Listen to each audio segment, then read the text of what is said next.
ബിസ്മില്ലാഹിർ റഹ്മാനിർ റഹീം.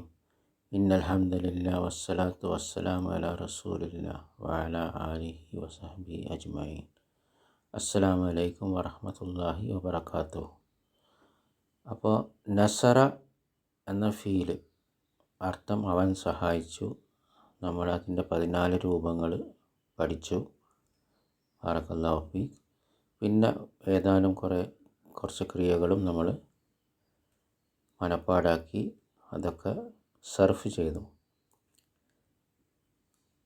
ഇപ്പം നമ്മൾ പഠിക്കുന്ന നസറ കുടുംബമാണ് നമ്മൾ പഠിക്കുന്നത്. കാരണം അൽ ഫീലുൽ മാദി 3 അക്ഷരങ്ങളുള്ള അൽ ഫീലുൽ മാദി അതിൽ 6 കുടുംബങ്ങളുണ്ട്. അതിൽ നസറ എന്ന കുടുംബമാണ് നമ്മൾ പഠിച്ചുകൊണ്ടിരിക്കുന്നത്. നസറ കുടുംബത്തിൽ വരുന്ന ഫീലുകളാണ് നമ്മൾ പഠിച്ചുകൊണ്ടിരിക്കുന്നത്. അങ്ങനെ നസറ ഒരു കുടുംബമാണ്. അതിന് പുറമെ ഇനിയും 5 കുടുംബങ്ങളുണ്ട്. ഇൻഷാ അല്ലാഹ് ഓരോന്നും നമ്മൾ പഠിക്കും. എന്തുകൊണ്ട് ഇങ്ങനെ കുടുംബങ്ങളാക്കി എന്നതൊക്കെ നമ്മൾ ഇൻഷാ അല്ലാഹ് പഠിക്കും. ഇതൊക്കെ ആവർത്തിച്ച് പഠിക്കും. അപ്പോൾ ആദ്യമേ പറയുന്ന പോലെ ബേജാറാകേണ്ട ആവശ്യമില്ല. എല്ലാം നമ്മൾ ഇൻഷാ അല്ലാഹ് എളുപ്പത്തിൽ മനസ്സിലാക്കി പഠിക്കും. ബാറക്കല്ലാഹു ഫീക്കും. അപ്പോൾ അൽ ഫീലുൽ മാദി എന്ന 4 അക്ഷരങ്ങളുള്ള ഫീലുൽ മാദി വേറെയുണ്ട്.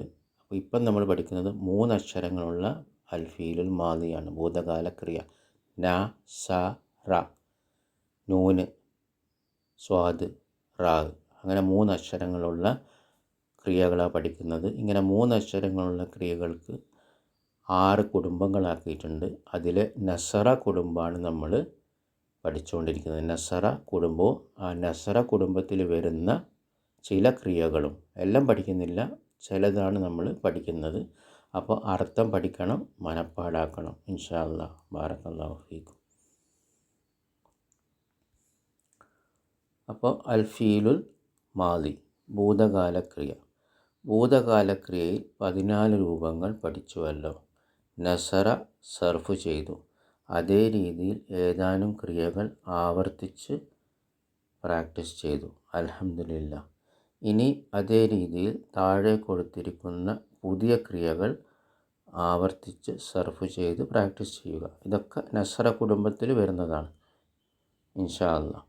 ഹലറ അവൻ ഹാജരായി അല്ലെങ്കിൽ പങ്കെടുത്തു. ഹലറ 3 അക്ഷരങ്ങളുള്ള ക്രിയ. ഹ ഒരക്ഷരം, ലാദ്, റാ. ഹലറ 3 അക്ഷരം. അവൻ ഹാജരായി പങ്കെടുത്തു.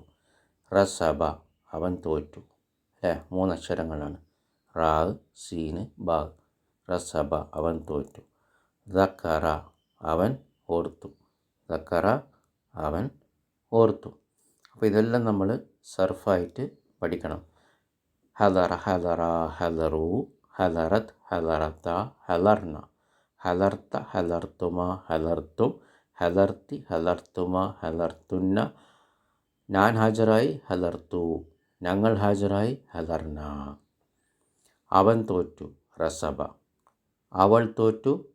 അങ്ങനെ ഇടയ്ക്കിടയ്ക്ക് മാറി മാറിയിട്ടും പഠിക്കണം. അവൾ തോറ്റു റസബത്ത്. നീ തോറ്റു ഒരു പുരുഷനോടാണെങ്കിൽ റസബ്ത. നീ തോറ്റു ഒരു സ്ത്രീയോടാണെങ്കിൽ റസബ്തി. ഞാൻ തോറ്റു റസബ്തു. ഞങ്ങൾ തോറ്റു റസബ്ന. അവർ കുറേ പുരുഷന്മാർ തോറ്റു റസബു. അവർ കുറേ സ്ത്രീകൾ തോറ്റു റസബ്ന. അപ്പോൾ ഇങ്ങനെ മാറി മാറിയിട്ടും ഇൻഷാ അല്ലാഹ് പഠിക്കണം. ദക്കറ അവൻ ഓർത്തു. ഞാൻ ഓർത്തു എന്നെങ്ങനെ പറയാം? ദക്കർത്തു. ഞങ്ങൾ ഓർത്തു എന്നെങ്ങനെ പറയാം? ദക്കർന. അവർ കുറേ പുരുഷന്മാർ ഓർത്തു എന്നെങ്ങനെ പറയാം? ദക്കറു. അവൾ ഓർത്തു എന്നെങ്ങനെ പറയാം? ദക്കറത്ത്. അവർ കുറേ സ്ത്രീകൾ ഓർത്തു എന്നെങ്ങനെ പറയാം? ദക്കർന. ഓക്കെ. നീ ഓർത്തു എന്നെങ്ങനെ പറയാം? ഒരു സ്ത്രീയോട് ദക്കർത്തി.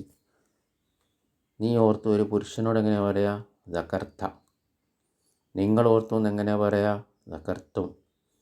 പുരുഷന്മാർ. സ്ത്രീകളാണെങ്കിലോ ദക്കർത്തുന്ന. നിങ്ങൾ 2 പേർ ഓർത്തു എന്നെങ്ങനെ പറയാം? സ്ത്രീ ആയാലും പുരുഷനായാലും എന്താണ്? ദക്കർത്തുമാ. അപ്പോൾ ഈ രീതിയിലും എന്താണ് അവിടുന്നും ഇവിടുന്നും എടുത്തിട്ട് ആ 14 എണ്ണം ഓർഡറിൽ നമ്മൾ പഠിച്ചതല്ലാത്ത രീതിയിലും അറബിയിൽ നിന്ന് മലയാളത്തിലേക്കും മലയാളത്തിൽ നിന്ന് അറബിയിലേക്കും മാറി മാറി മാറി മാറി ഇങ്ങനെ ആലോചിച്ച് പഠിച്ചുകൊണ്ടിരിക്കണം. ബാറക്കല്ലാഹു ഫീക്കും. ഇനി ഓർക്കുക, ശ്രദ്ധിക്കുക, നസറ എന്ന അൽ ഫീലുൽ മാദിയിലെ കുടുംബത്തിൽപ്പെട്ട ക്രിയകളാണ് നമ്മൾ പഠിച്ചുകൊണ്ടിരിക്കുന്നത്. അൽ ഫീലുൽ മാദിയിൽ 6 കുടുംബങ്ങളുണ്ട്. അതിൽ ഒന്നാമത്തെ നസറ കുടുംബത്തിൽപ്പെട്ട ക്രിയകളാണ് നാം പഠിച്ചു കൊണ്ടിരിക്കുന്നത്. ഇതിൻ്റെ PDF താഴെയിടും ഇൻഷാ അല്ലാഹ്. ബാറക്കല്ലാഹു ഫീക്കും. അപ്പോൾ നസറ എന്ന് കേൾക്കുമ്പോൾ ഇപ്പോൾ പഠിക്കുന്ന ക്രിയകളെല്ലാം ഇൻഷാ അല്ലാഹ് മനസ്സിൽ ഓർമ്മ വരണം. ഈ പഠിക്കുന്ന ക്രിയകളെല്ലാം നസറ കുടുംബത്തിൽ പെട്ടതാണെന്ന് ആ രീതിയിൽ അവയെ മനഃപ്പാഠമാക്കണം ഇൻഷാ അല്ലാഹ്. കൂടുതൽ അടുത്ത വീഡിയോയിൽ PDF വിശദീകരിക്കാം ഇൻഷാ അല്ലാഹ്. ബാറക്കല്ലാഹു ഫീക്കും.